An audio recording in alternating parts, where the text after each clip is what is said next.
Continuity का ये question जो कि एनसीईआरटी एग्जाम्पल में जैसे मैंने उठाया है, इस क्वेश्चन को ध्यान से देखिए। बोल रहे हैं कि नंबर ऑफ पॉइंट्स हमें चाहिए eight which the function this 1 upon में x minus greatest integer of x not continuous हो।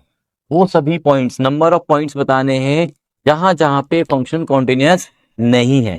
तो एक बात बहुत अच्छे से ध्यान में रखो कि जब भी हमारे पास न्यूमरेटर बाय डिनोमिनेटर फॉर्मेट का फंक्शन होता है तो आपको क्या करना है, डिनोमिनेटर को 0 पुट करके x की वैल्यूज निकालनी। डिनोमिनेटर को मैंने 0 पुट किया और वहां से मुझे x की वैल्यूज फाइंड आउट करनी है। तो ये हो गया x is equal to greatest integer of x।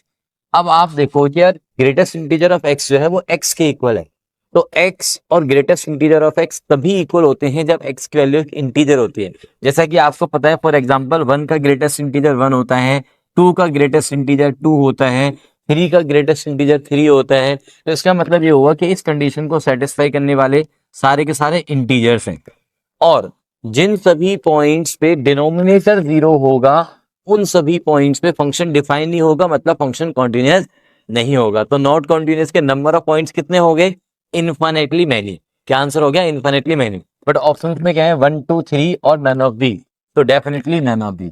अब जल्दी से कमेंट बॉक्स में मुझे आंसर करके बताएंगे इस क्वेश्चन का जो आपके सामने अभी आ रहा है, दैट इज कि आपको ये बताना है कि gx is equals to x minus में greatest integer of x discontinuous है। इनमें से कौन सा ऑप्शन ट्रू है?